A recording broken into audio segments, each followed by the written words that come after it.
Good afternoon. आज का जो मेरा टॉपिक है वो है वस्तु विक्रय अधिनियम। ठीक है, यानी कि बिजनेस लायबिलिटी फ्रेमवर्क के अंतर्गत मैं आज जो टॉपिक पढ़ा रहा हूँ वो पढ़ा रहा हूँ वस्तु विक्रय अधिनियम 1930। ठीक है, आपको पता है क्या है वस्तु विक्रय अधिनियम? वस्तु विक्रय अधिनियम क्या है? वस्तु के बिक्री से संबंधित अधिनियम बनाना। ठीक है, क्यों बनाना? ताकि कोई गैर कानूनी रूप से उस वस्तु को ना बेच सके, है ना।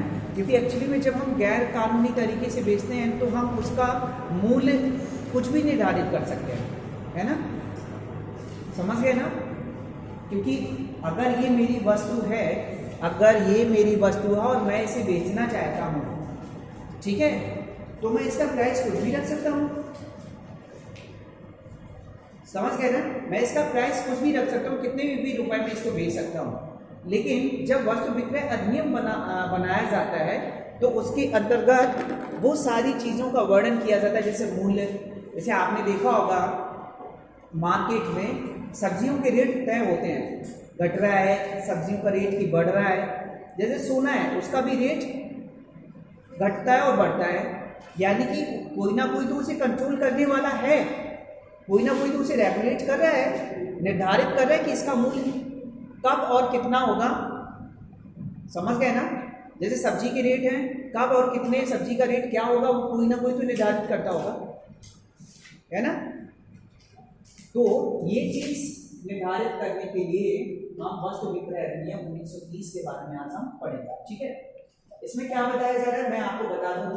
भारतीय संसद ने 15 मार्च 1930 को भारतीय संसद ने क्या किया था? भारतीय संसद में आपने देखा होगा दो चीजें होती हैं। क्या होता है? एक लोकसभा होती है और राज्यसभा होती है, यानी उच्च सदन होता है और निम्न सदन होता है। ठीक है, जब भी कोई कानून पारित होता है तो वो दोनों सदनों में पारित होना चाहिए। पहली बात तो लोकसभा में भी पारित होना चाहिए और राज्यसभा में भी पारित होना चाहिए।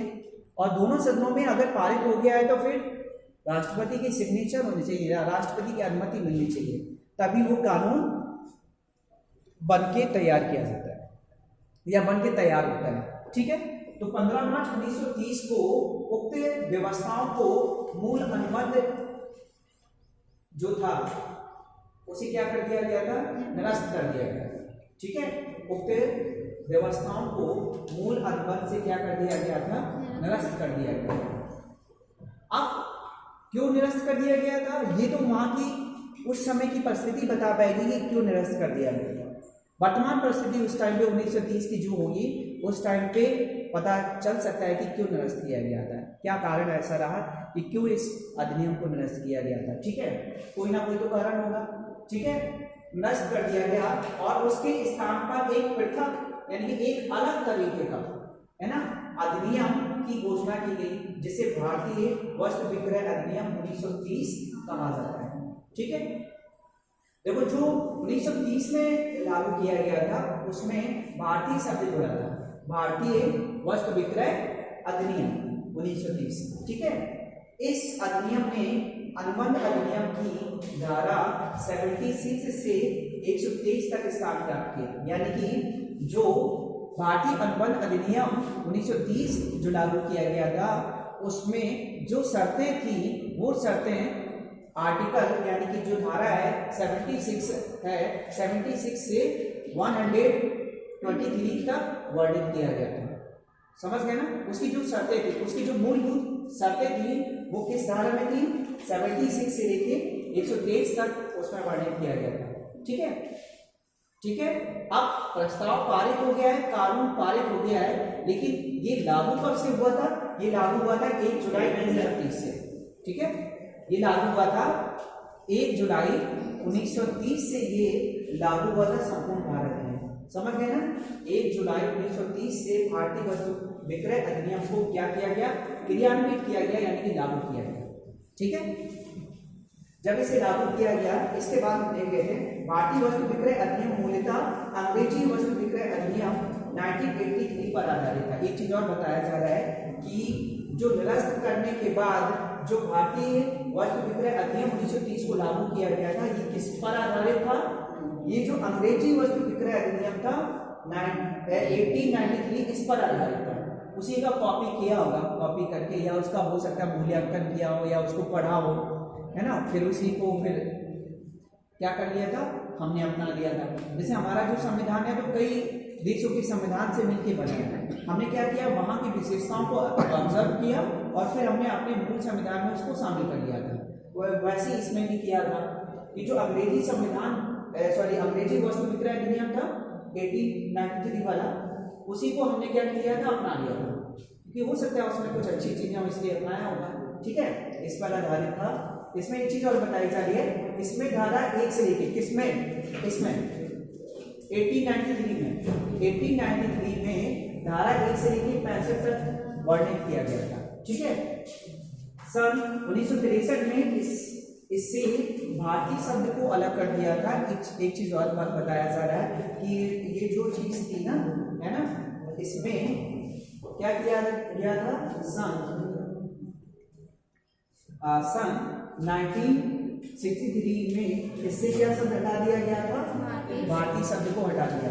यानी कि जो हमने वस्तु विक्रय अधिनियम 1930 यहाँ पे लिख रखा है ना, तो एक्चुअली में 1 जुलाई 1930 को जब हमारा क्या ये आर्टिकल जब लागू किया गया था, है ना, कौन सा, ये अधिनियम जब लागू किया गया था, कौन सा, भारतीय वस्तु विक्रय अधिनियम, तब तो इसमें भारतीय शब्द जुड़ा था। लेकिन देखो 1930 के बाद का 1963, लगभग 33 वर्ष बाद, लगभग 33 वर्ष बाद हमने क्या किया, उससे भारतीय शब्द को अलग कर दिया था और आज वर्तमान में ये वस्तु विक्रय अधिनियम 1930 के नाम से जाना जाता है।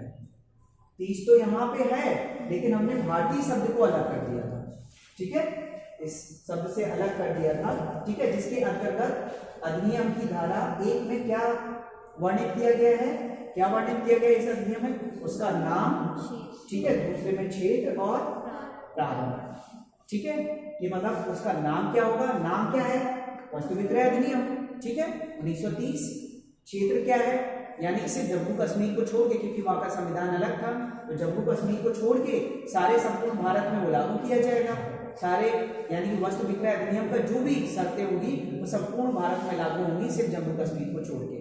अगर आप वहां व्यापार करने जाते हो तो वहां का कानून अलग है, वहां के हिसाब से आप काम करोगे, ठीक है। और दूसरी चीज, प्रारंभ कब किया गया था, मैंने अभी आपको बताया 1 जुलाई 1930 में ये प्रारंभ किया गया था, यानी कि प्रारंभ कह सकते हैं या क्रियान्वित कह सकते हैं या लागू कह सकते हैं।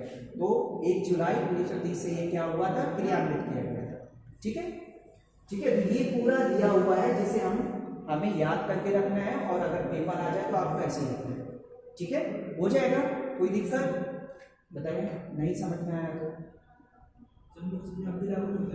हाँ अब हो जाएगा, लेकिन अगर संशोधन किया गया होगा तो, अब जरूरी नहीं है संशोधन किया गया हो वस्तु विक्रय, अगर संशोधन हो गया होगा तो अब हो सकता है, वैसे आप कर सकते हैं प्लान में, है ना, ये चीज़ ध्यान रखना है। प्लान में मेरे हिसाब